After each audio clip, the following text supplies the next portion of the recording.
Welcome everyone to our talk. As always, for those who joined for the first time, reminding of the way we operate. We have a topic that is initiated by some of you. We have a poll about around the question, and the purpose of our half hour discussion is to give you the floor on this topic, and Philippe will introduce a little bit of background, and then you'll be invited to share some of your experiences dealing with rivals and how you cope or how you don't cope, and what it involves in terms of your management, your environment, working in life, possibly, if you want.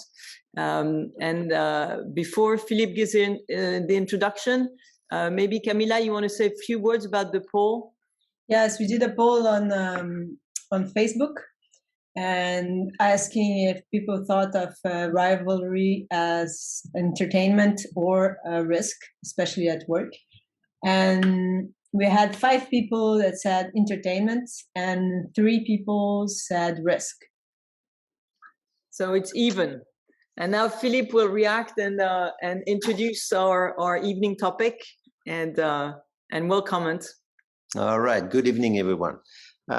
Just a few words about this subject. The first time we read it, I was kind of skeptical. I thought, well, it's again about problems and on the workplace and competition and conflicts. And in fact, thinking about it, we realized that it's actually much richer. When you talk about rivalry, it's not just about opposition. It's not just about a negative aspect, but it can be actually turned into something positive. So let me kind of summarize some of the elements that are important for our discussion. The word rivalry, when in the first place, we always think about something of a negative thing. You know, if I talk about my rival in business, I would probably share some emotions or frustrations or vis-a-vis the hierarchy. I want to win, and this guy or this girl is not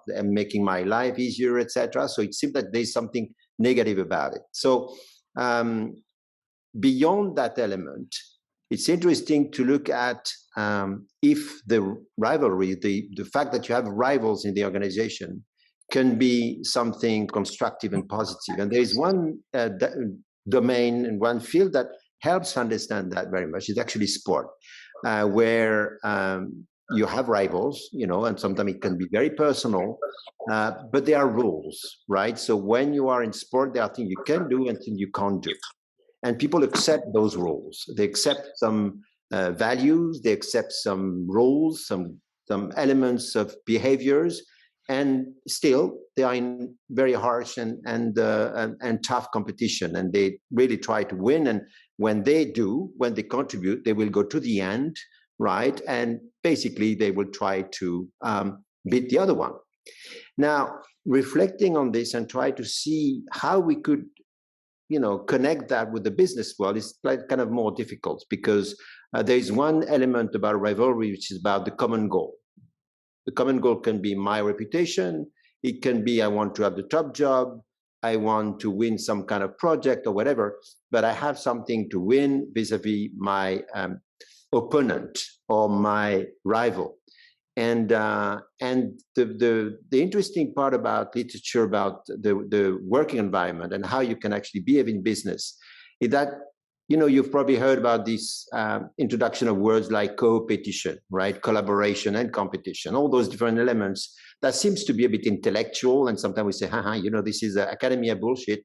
But in fact, when you think about it, it's also a way to introduce and to look at the rivalry as a new behavior, and actually recognizing that rivalry can be positive. Now, one thing which is important, and that relates to the question that we'll ask you, is there is a very personal relationship with the concept of rivalry. So again, I can have rival because I'm frustrated, because I'm jealous, because I have something I want to reach that I know I will not get. because this guy is too strong and too big for me or whatever. But there's also some people who find their energy in a sort of competition, and they need to have rivals. So rival becomes something positive. And it's very important when we think about rivalry to think about what is my view of rivalry? How do I see it? And this question is about self-awareness. Again, we come back to what the Savoir-Relier teaches us, which is about, let me think about what I'm doing here. Why is it I'm even talking about this rival that I have in the organization? This guy can be a rival to me, but not be a rival to somebody else. So it's kind of very relative, and I need to really think about, what it means for me and why do I believe these rivalries. And that's an introspection or work on yourself that you may do, because it will help you realize that you need this or you don't need it. So you do it for the right reason or the wrong reason. So thinking about this is kind of very important. Now, the aspect of operational rivalry in business is also that if you look at rivalry in the history, political rivalries, it's all open. We know who the rival is. And in business, sometimes we don't share this. We have rival, but we're not discussing it. And there's the first question I'd like to ask you is, do you think that, we should have complete transparency about our rival problem, right? Should we address the guy? Should we address the people who are in rivalry with? Or should we keep it secret? And sometimes we do keep it secret. Again, what does that mean? And what do we want to do with it? So the first question is, do we need to make it open? Because when you make it open, then maybe it's easier to address it and to move forward, right? So these are the kind of questions I would like to discuss, because it's very personal. It can be very individual. It could be very negative and destructive. It can be very positive and constructive. So what is your views on those different elements from your experience in business as a start? And again, remember, we're interested in your experience, in how you live rivalry, in how you have perhaps experienced a positive or negative experience with regards to having rivals at work. So the floor is yours. You can just grab the mic and get started on sharing. I'm sure you've thought about it. Many of you have had some reactions on Facebook or LinkedIn. So who wants to start today? Yes, Alain Paul. Martin? Yeah, Martin. Bonjour. I have had the privilege to work with a number of stakeholders over the past 20 years. And I learned that rivals are territorial. What could be my rival in one project or one policy formulation or strategy could be my best ally in another one. So I try not to look at people with respect to my own personality or to me as an individual, but with respect to a mission or a goal. And in that context, over the years, I found that rivals are based on perceptions. It's what they perceive. I may perceive them as allies, but they may perceive me as rival. And perception is their reality. And from that perspective, I see 5 types of rivals. They belong to 5 factions, and they're part of what we call a factional analysis of 10 different factions. The first 5 are on the potential allies side, and the other 5 are on potential foes side.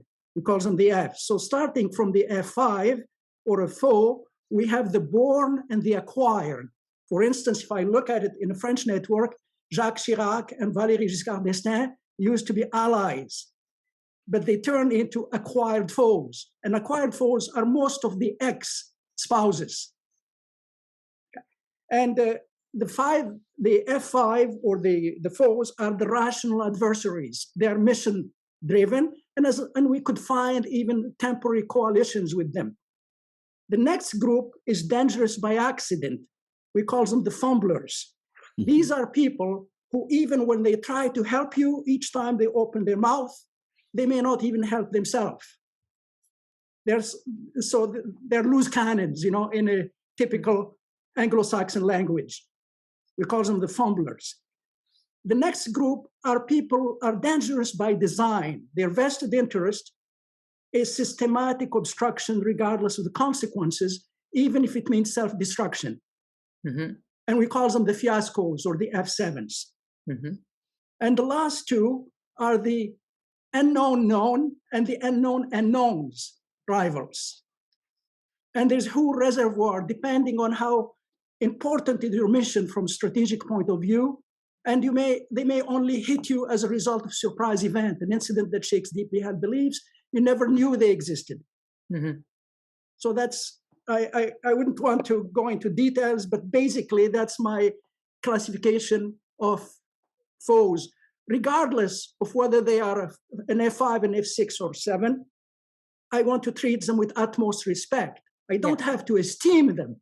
I don't have to admire them, but I have to treat them with utmost respect and hope that they will move up in the scale from F5s to fence-sitters, good fellows, friends, or even family. And these are the allies side of that structure. Thank you. Thank you very much for your feedback and very interesting classification. One thing that you touch on by sharing what you just said is the importance of understanding and respecting, no matter what. Because if you want to be in a position of interaction that will be of service to you and your environment, because again, in any type of relationship, there's you, the other, but there's everyone else involved. The importance of understanding and respecting will get you ahead of the game and will keep you able to anticipate and relate to whatever the circumstances. So one thing that I really pick on what you just said is this importance of understanding and making the effort of going through the respect, no matter how enemies you are or how different you are or distant or in disagreement, trying to understand where the person comes from, why the person is acting and reacting the way he or she does, is a way for you to stay ahead of the game.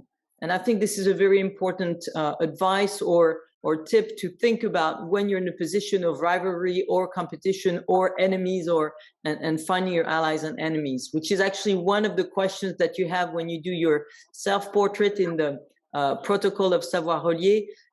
When you go into several steps of thinking and looking at the questions, one of them is who are your enemies and allies and how do you cope with them? And having this deep reflection about the why and how you react at any given moment in your career or life, it's very important to be self-aware, as Philippe was saying also in the introduction. So who else wants to... Differentiating the categories is very important, because when we go into strategy, the strategy to deal with a born foe will be different than an acquired foe. The strategy to deal with a fumbler will be different than a fiasco. A fiasco, secrecy is extremely important. You want to use the surprise element. And the most evident fiascos are terrorists. And they may not be rational. Clearly, the other thing that you say that is very important to keep in mind, and I really would be interested in hearing some other stories and personal involvement in this respect, is the question of time. At a moment in time, something may be a situation of rivalry or enemies, and at another time, as you said, they could be allies. You took the example of Jacques Chirac and Valéry Giscard d'Estaing. It's a good one. And in politics, it does happen that you have allies that become foes and so on. So thinking about the notion of time and how it can affect, I think pushes even further in the importance of understanding the why and capturing this where the person comes from and who the person is, not just what the person does. So who else wants to take the floor now? Yes, Manan. So first of all, season's greetings for we will be meeting the next month. So it's New Year. So I wish everyone a very happy New Year and Merry Christmas. Thank you, Manan. In advance. You have a very, very beautiful Christmas tree. Thank you. So for me, rivals induces competitive spirit in me. They pushes me to do and bring out best from me. And I also feel that apart from time, how you deal, as Philip asked, that whether you would confront or whether you would keep secret, also depends very much on the culture. Like in Asia, we do not confront. It is interpreted as being rude if you just go and straight away tell that you're wrong, and you should be doing like this. You cannot play like this. You cannot play foul with me. So what we do is, I try, like, if my rival is playing foul with me, I try to, understand him, and then I try to figure out a person who is a good friend with me and a good friend with him, and try to, pass on my message. That, this is how we can, Yeah. we do not agree, we are rivals, but we can, walk in the same. And you're pointing into another very important element, which is mediation, and finding mediators, people who can help create an environment where conversation can still take place, and at least you can again understand. Thank you very much, Manan. Patricia, you have your phone on? No, maybe, I don't know. Who wants to go next? Valérie, Yes. tu me sens, c'était moi, Elizabeth Stearns. Je suis à Seattle, à l'Université de Washington. Okay, we're in English, Elizabeth. Okay, good. Thank you so much. I hope that you remember me. I was a visiting prof at, I should say, many years ago when I was at Kellogg. Okay. So I appreciate very much the topic. I have a question for the experts.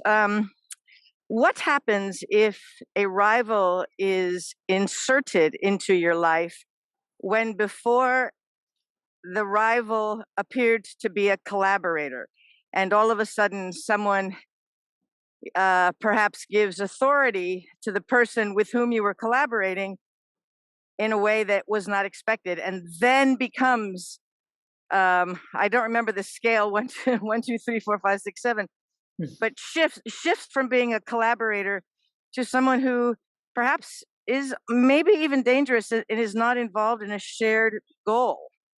This is very difficult. I'm actually in that situation right now, and I'm not sure what to do. Actually, I love listening to the theory, and I don't know what happens when the position changes, the way you were describing with the president, and you have to have some kind of action. I find it difficult not to be a bit, what's the word I want?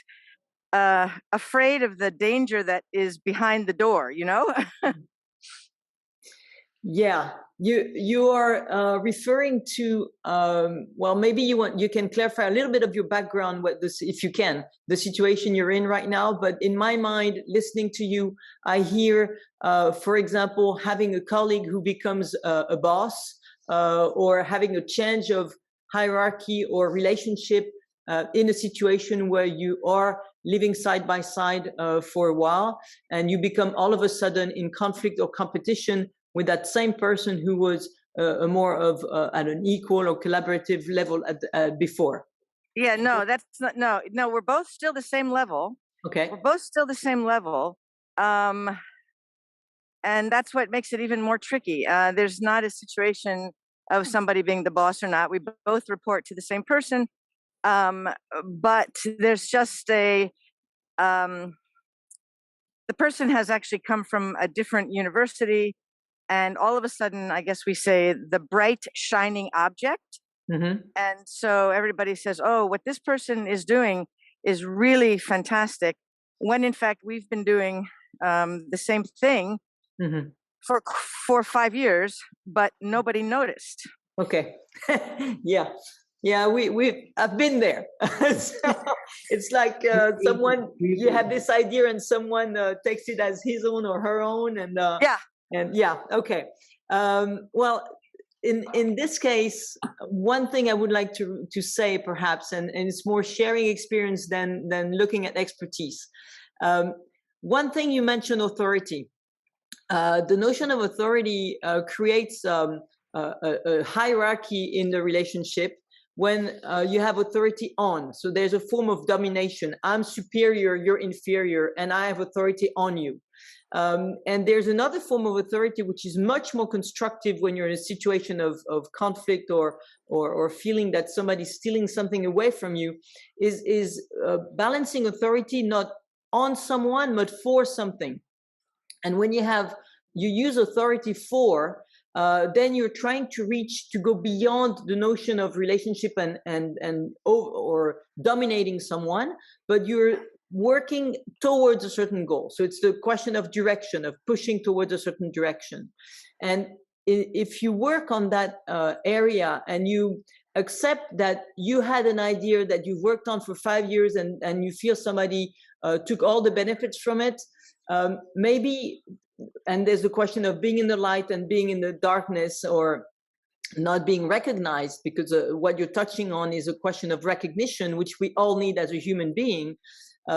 Maybe working with the person in showing what you've done and bringing it to the light, in order not to say bragging, oh, I've done this too, or like competing in terms of what you've done and versus what the other has done, is to try and bring back the dialogue and collaboration with that person, if at all possible, to merge some of what you've done and bring some new ideas of what you've done from a different angle. So to bring perspective. Yeah. And maybe, again, there's no easy solution, and it's very frustrating to feel that you've done all that job and the benefit goes to someone else. But that notion of recognition is something that can, if you don't focalize too much on this and more on the results and what you can bring and added value from your perspective, then maybe you can more collaborate rather than compete. Oh, hi, it's Patricia. Sorry, I'm interrupting everybody. Connecting a little bit late, 5 minutes, I believe.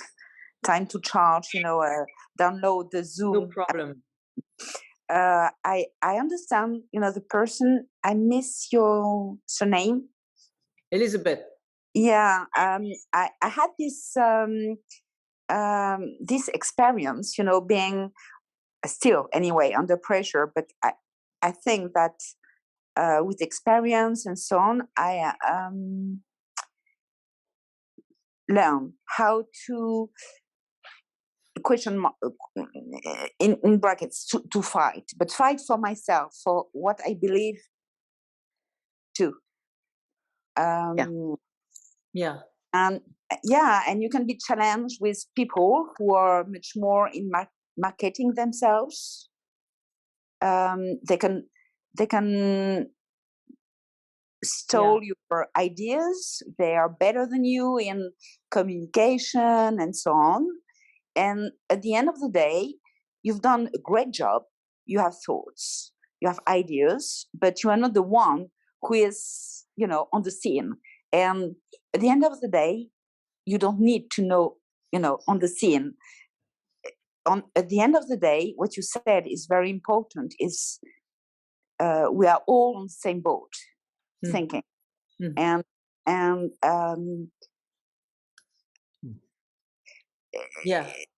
you see what I mean? Yes, definitely. There's reviling, in a team, and a team is a team. We are all in the same boat. And it's not the problem of the person who is taking part, and working in that boat. Elizabeth, I'd be interested in having your reaction to what we say versus your own experience and feeling about what you are going through in terms of rivalry. Yeah, I would be very happy to talk to Elizabeth if she wants to. Well, I think every single conversation is quite different, and situation doesn't quite fit into the what did you call it before? Feeling the sort of theoretical bullshit. But I do think that what I find most frustrating is it's frustrating is the wrong word. Almost past frustrating to making me angry is that I have lent and given all of the work and recognition with super cooperation, super collaboration, and the only time that there is any reciprocity is when that person needs something. And it's I want to say, can't you just wake up and do the right thing? Yeah, and you're I think Raimundo wanted to say something also. Raymond. Okay, go ahead, Raymond, and then we'll Camila, if you can read. We had a comment in the chat as well. So Raymond. Thank you so much. I just want to call our attention to one thing, that when we are working between rivals, we have to be aware of the power we have of destruction, because in this nonsense series of actions, we can destroy a lot. So maybe that's a starting point forward to working together again, because we have to be aware that if we go through the same situation, we can destroy a lot, and even our own work. And I was thinking about a family business, for example, where two brothers can be fighting and destroying what the family has achieved. So I just wanted to mention that. Thank you, and happy holidays for everyone. Thank you, Raimundo. And there's one element that we have not clearly addressed, but is present in all of what you're saying, is managing emotions, controlling emotions, the level of emotions that take place in those interactions, in those moments that you are sharing. Elizabeth, you were talking about anger, frustration. All those emotions make noise in the environment that you're in and prevent you from having more clarity and clairvoyance into what's going on. So learning to distinguish emotions and the role of emotions in what's going on versus the more sensible or perceptive, and versus the more analytical part, so that you know where you stand and you know where the others stand, can also help you distinguish from the noise and the blur that is happening in the situation because of the emotions that are going up high. And back to our ladder of inference and the importance, actually talking from one of the feedback in the chat about someone moving the ladder. There's the ladder of career, and there's the ladder thinking that you know better than the other, not even trying to understand where the other comes from. So always pushing to try in the same idea of trying to better understand the other and the others in general. And also, Raimundo, one thing you were saying about trying to project and anticipate you're talking about destroying and impacting the impact you have on others and the others have on your environment when a situation of conflict or tension is arising in a relationship, and how that can affect not just you or the two persons involved, but the whole environment that is around the situation, the team, the group that is involved. And that is something we often don't consider because of emotions. When you're up in your emotions, it's very difficult to see the bigger picture and to take a step back and analyze what's going on around you. And in taking that step back, you're much more able to seek more clearly, not definitely clearly, but more clearly, and separate emotions from action, and be able to discern, to have the right understanding and analysis of the situation, so that you can help not just you, not just the other, but the whole environment, taking the big picture. We have Marie-Thérèse who wants to... Marie-Thérèse, yes. Yes, building on what you've just said, and also referring to Elizabeth and Patricia, what they said is that I've learned when in that kind of situation when somebody else gets the credits for what actually we have done, or we have done together, or we have done on our side as well, is that you realize and you learn that actually maybe you were not visible enough, maybe you did not communicate enough, maybe that is the issue very often, that you did not communicate what you were doing, or that's my experience at least, that somebody else was better at communicating, at showing off in a certain sense, and becoming more visible. And this is how you learn to communicate differently and to be more visible to others as well.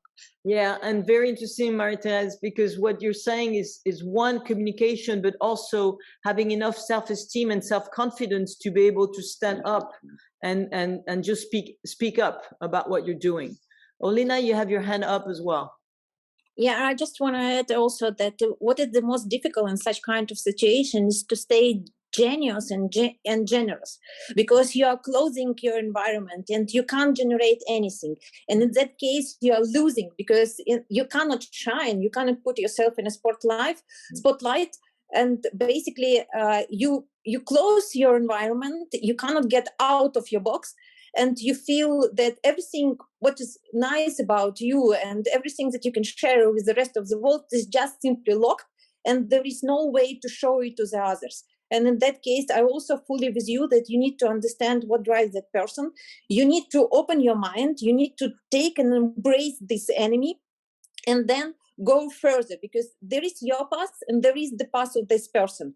And even if you somehow have clashes with this person, that means that you need to learn from this situation and move further. So that's from my experience.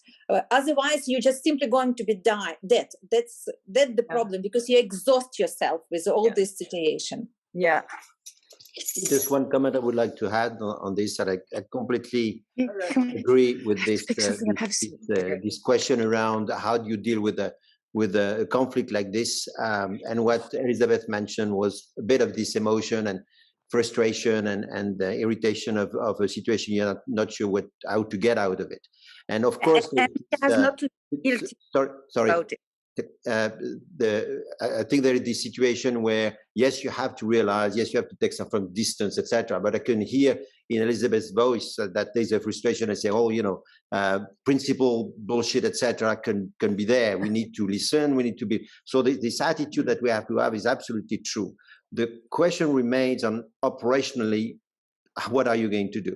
And I think there is an element which is interesting that we learn from our work, is that when you are in a system, there is a risk of staying in the system, and the spiral comes up. So you're angry, and you are blurred. You cannot even see the situation, right? So you have to come back to some kind of realistic perspective on what's happening.